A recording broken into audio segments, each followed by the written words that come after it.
Hello, everyone. Welcome back to the Overcoming Podcast. I'm Derrick.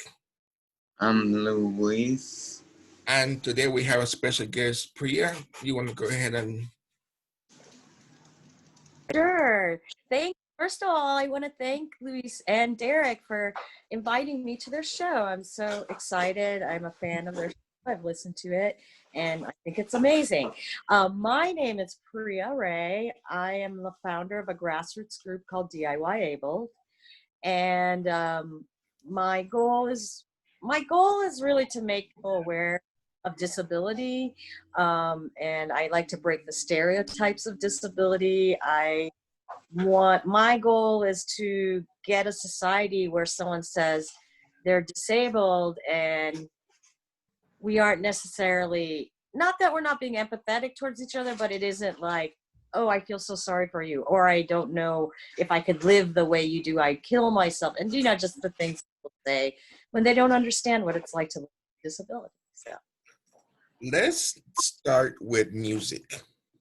Okay. I'm also a musician, and I've played in a band for 30 years called Creamy Santa. So besides my album, I do that. Can you tell us a little bit about that? Yeah, the band, I started it with my partner, and we never remember dates when people tell us like what he's screaming out there, 92. But I actually think it's like 90, but he says 92. So that's like a discussion we have. But early 90s we started. I was not disabled at the time. My disability is from a spinal cord injury. So I was non-disabled at the time, and I started the band, and we were part of a movement of music and art that was called the DIY movement.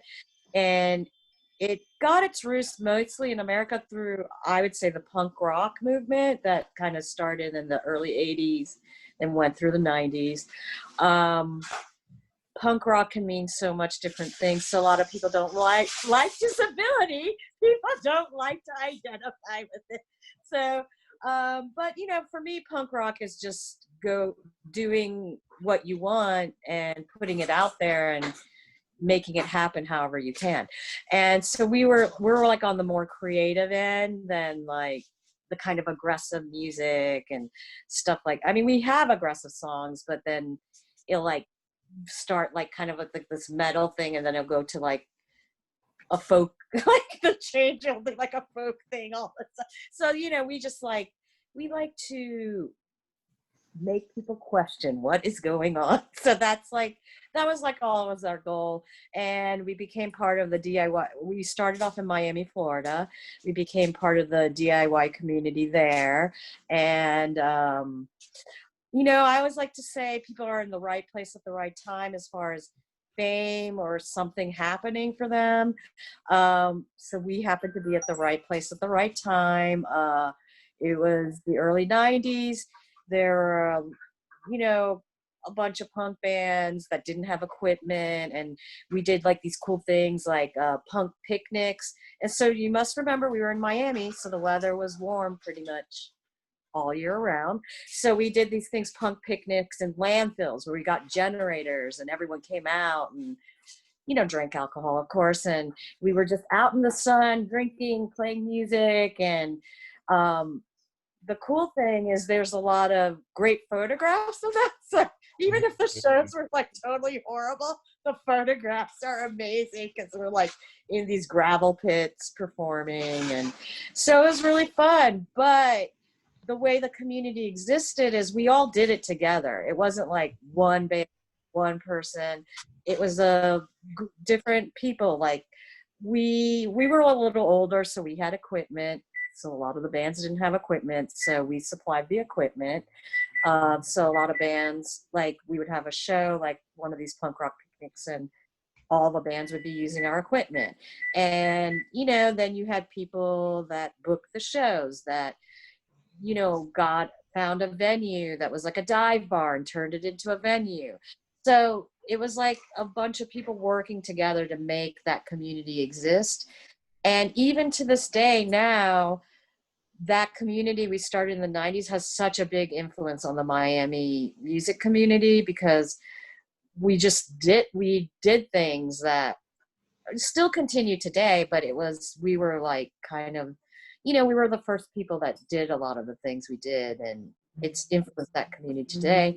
And even today, like I'll get an email out of the blue, be like, I was 7 years old and I started a band and I got to open for your band. And that was the first, my first, experience of being a part of that. Or people will be like, we were at your show when we met and then we got together and we got married. So like these really like amazing stories of how we had these shows and we didn't know what we were doing. We just were playing music, but a lot of things happen at these shows, like couples met, friends met, people had their first music experience. So I don't know, it always makes me so happy when we go back to Miami and play a show and someone like in their 30s or 40s are like, I met my husband at your show and you guys were so important to me. So I'm like, oh, thank you. That's so nice.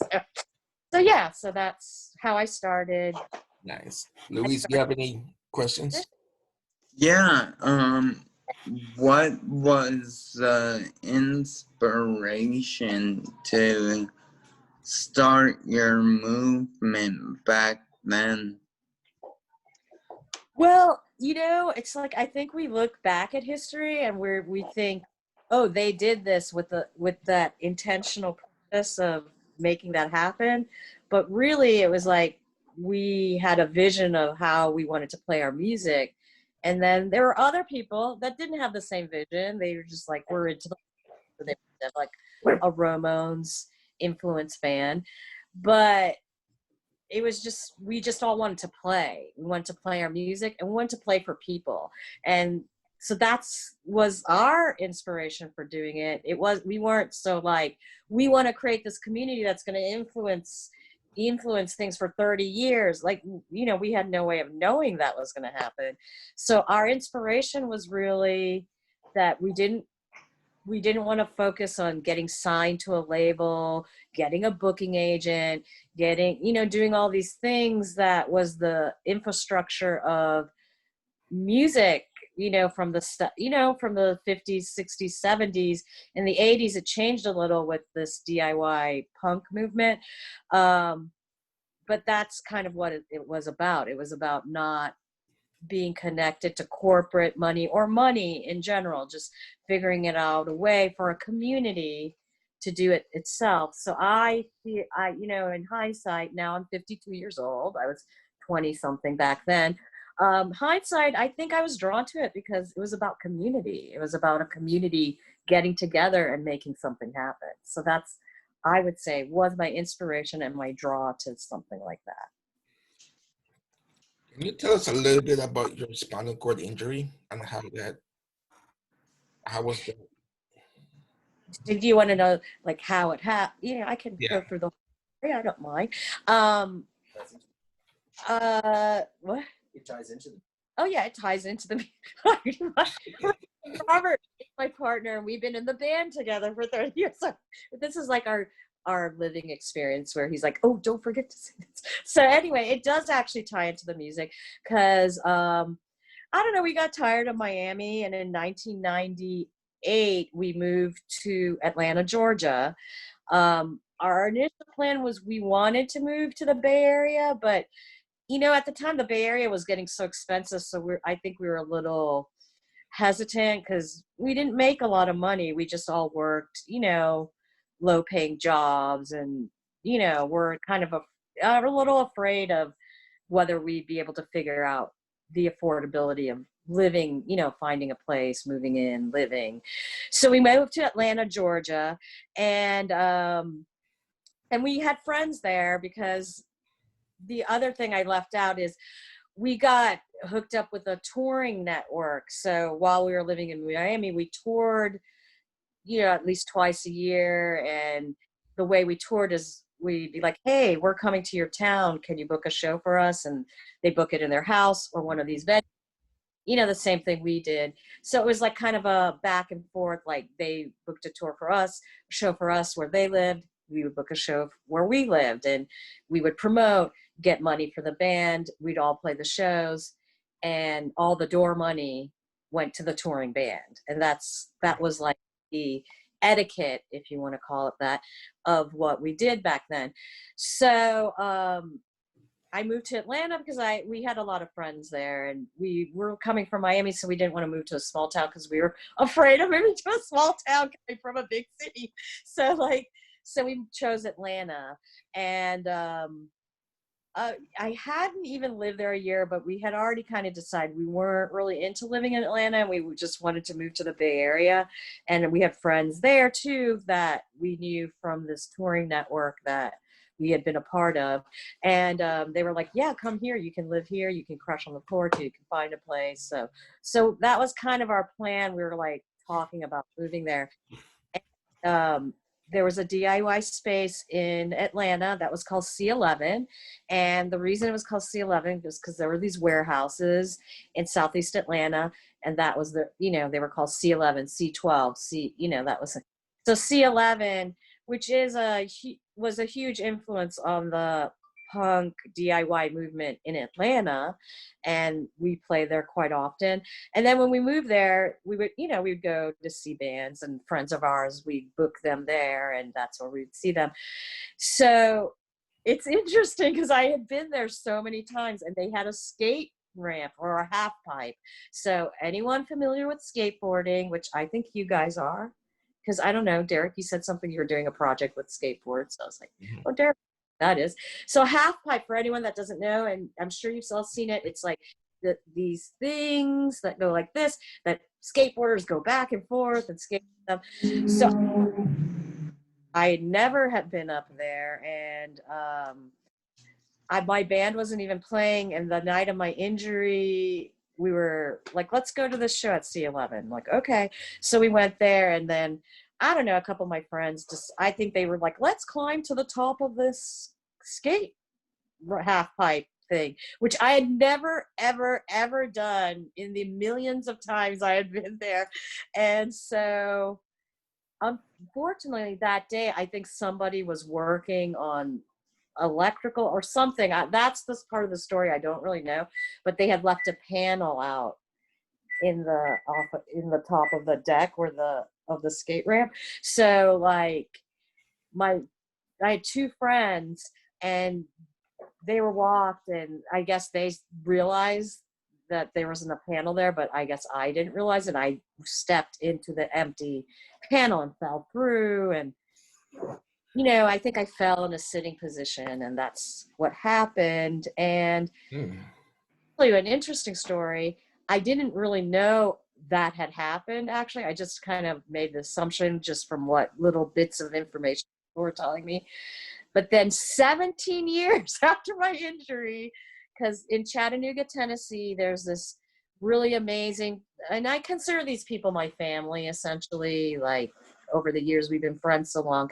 So they have a music festival every year, which they couldn't do this year because of the pandemic. It's called Do You Hear We? And it's a music festival that I think it's been having about 15 years.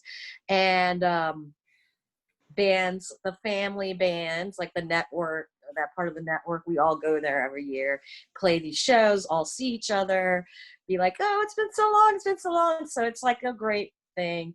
And we went there after my injury. I continued the band even after I was disabled. And we went there, and I bumped into my friend that went up there with me. Like, for some reason, we had just never talked about what actually happened up there. And then I told her, I was like, yeah, Josette, I actually never really knew what happened all this time. She goes, oh, you didn't? Let me tell you. And so then she's like, me, you, and Andrew was our bass player. And he's like, we all went up there, and Andrew went first, and he jumped over it. And then it was me, and I jumped over it.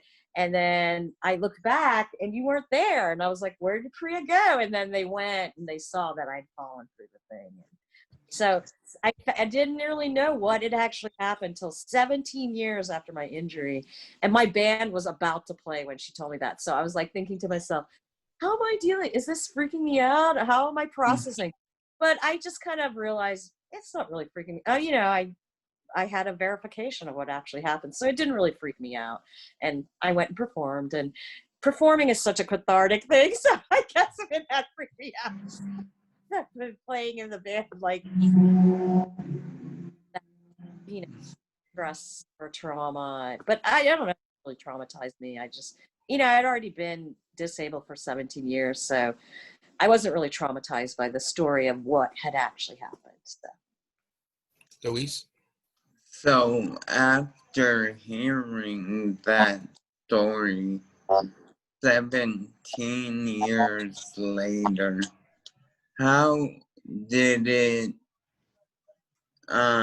make your situation worse, or how did that go? Learning that, I don't know. I don't think it made my situation worse. I think I was actually relieved because now when people ask me what happened, I can be like, this is what happened. Because up until then, I was like, I'm not really sure. I don't remember. But from all the little bits of information I've been told by a bunch of different people, and I have no idea why I never talked to my friend Josette about that, because we had seen each other after that. Actually didn't even spoke to each other. But for some reason, we just never talked about that until that night. So for me, it didn't affect me. I don't know. I think it actually made it better because now I could be like, this is what happened, instead of being like, I'm not sure, you know? So I mean, Derrick, go so ahead. we talked about your music, we talked a little bit about your disability.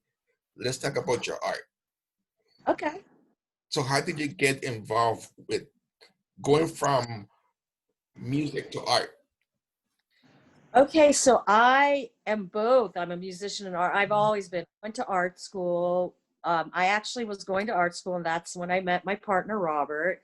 And, you know, we had been going about 2 years. Then we decided to start a band because he was a musician, actually. And I had played violin, like, growing up. You know, my mom made me take violin lessons and learn violin. And I was like, I didn't like it because it was like classical music. And now, you know, and now I kind of have an appreciation for it, and I kind of wish I had kind of like been more serious about it. But you know, I did learn how to play violin, and so when Robert and I started the band, he was like, "Why don't you pick up the violin?" I had the violin, so I was like, "Why don't we try that?" So I was like, "Okay." So I play violin in my band, and I'm a violinist and vocalist in my band, and so I was going to art school for photography, and that was my major. My major was photography, and yeah, so I always did both. Now And we see why we have something in common. yes, I know. I was like, I'm a photographer too, Derrick. So were you able to finish your schooling, or?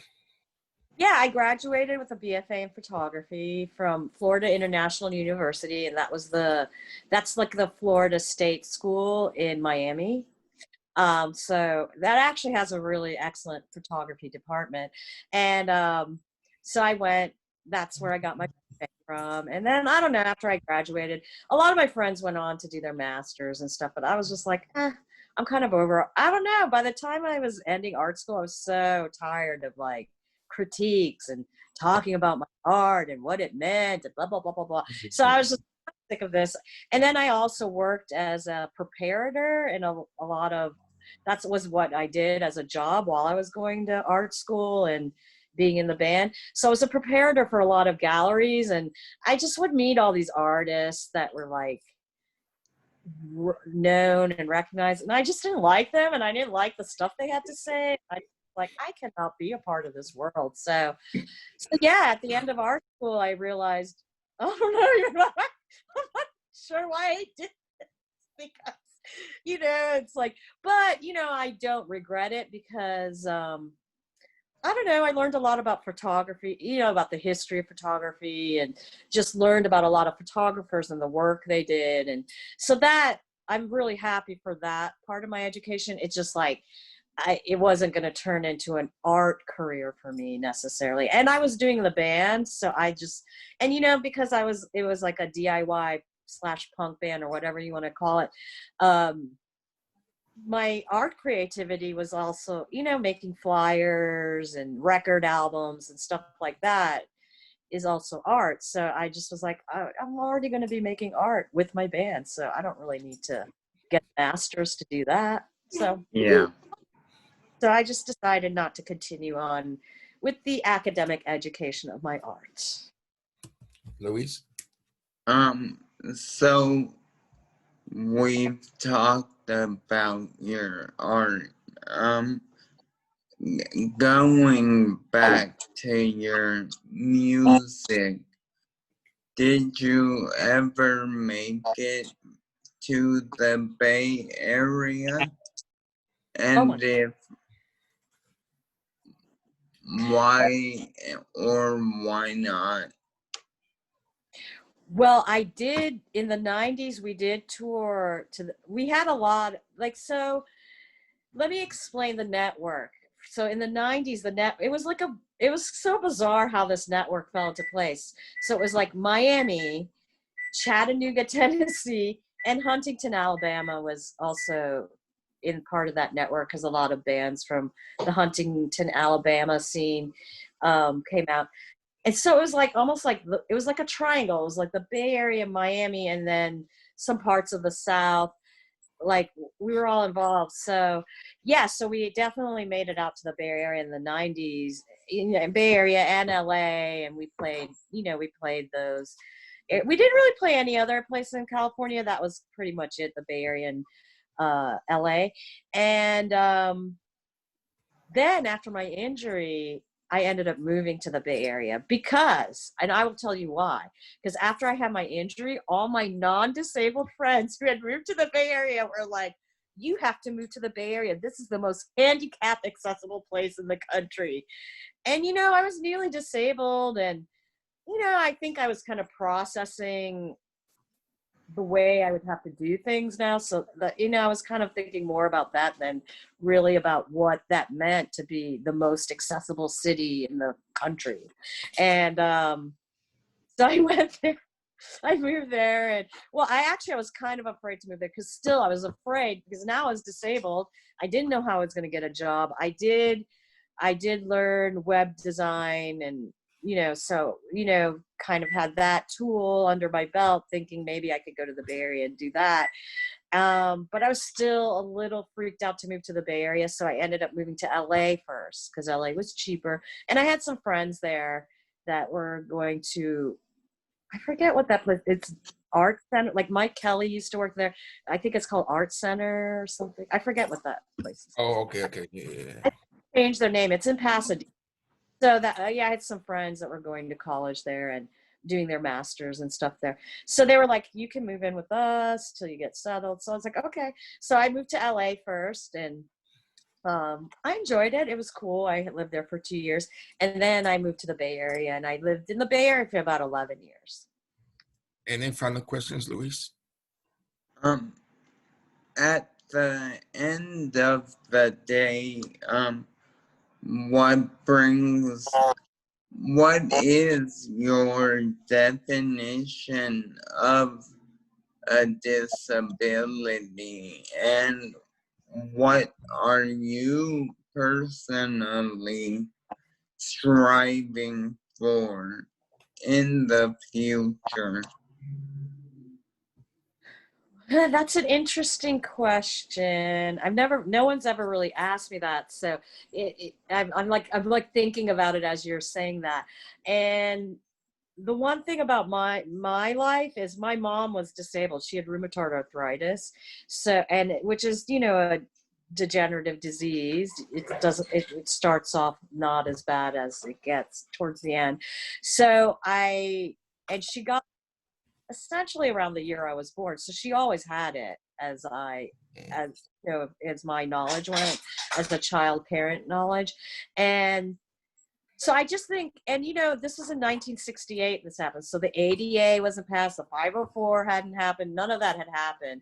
And so my mom, I don't know, we were an Indian family. My parents came from India. So we just worked as a unit, you know. So that's like how, so it was like, I actually wrote a piece about that, and I'll send it to you guys. It's called Being Raised with a Mother with a Disability. And so I talk about it in that, how she was disabled. Of course, we know that now, but you know, growing up, she never really put it in terms like, I'm disabled, I don't have rights, people aren't, you know, it was almost like, this is happening to me. And we just figured out how she could do things. And then, you know, eventually it got really bad, so she couldn't really work and stuff. But we traveled, like, we had really my mother had a very full life. Like, we traveled my father was a professor in a college. So every spring, every winter break, every summer, he had vacation. So we would go travel, and we would go to India. But my dad was an adventurer. So he was like, we would go to Japan and then go to India, or go to Thailand and then go to India, you know, like go see some other place and then fly to India and visit our family. But, you know, my mom was disabled through that entire time. And it was basically, you know, when we were little kids, of course, me and my younger brother couldn't help. So it was my father. But then when it was older, you know, when we were teenagers, we could do stuff. So it was like me, my father, my brother, and it wasn't even like a question. It's just, that's just what we did, you know?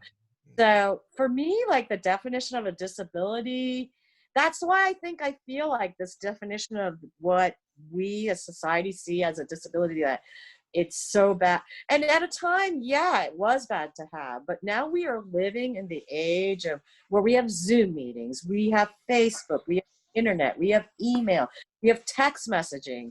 There's so, you know, now, you know, for people that can't use their hands, and they can, you know, use, I don't use it, but dragon dictation. I know a lot of my friends with disabilities that have trouble with that. They use that, and they're able to communicate and be part of the world. So yeah, in the 1800s, sure, disability was a very negative thing. I can see that. But now, no, disability's definition needs to change. It is not a negative thing. It's just something we have, and it's just part of our identity, like our race, our gender, our sexual, you know, sexual preferences, or, you know, our identity of gender. Disability is just another identifier. And we really need to start thinking that in that way now, because disabled people can actually be a part of the world like everyone else. And they can contribute to the society. Yeah, exactly. I actually have a body of work, and I want both of you guys to be in it. It's called Unrecognized Potential. So what I've been doing is, because I don't know, I live in Asheville, and photography, I don't know, the photography here that sells is like landscapes of mountains, and that's not what I do. So I was just like, what do I do? So I've been taking my photographs, and even old photographs I took a long time ago, and I'll put on the computer and I'll digitally manipulate it. And so this one body of work I'm doing is called Unrecognized Potential. And my idea at first, being a photographer, my idea was like, I'll go around the country and photograph disabled people, and then make a zine or a book or something that would just have the picture and just talk about what people do. Be like, hey, Derrick is we a journalist, you know, and goes to school and does this. So people will see that they're disabled, but they're actually doing things that other people are doing. So they are potentials we are not recognizing in our communities. So that's, I have the same idea to do a book where I want to photograph a person and tell their story. I know. When I first met Derrick, like we were talking, I was like, oh my God, Derrick, you and I have the same ideas here. We need to start this stuff together. So Yeah. Derrick and I are going to do something in the future. I haven't figured it out.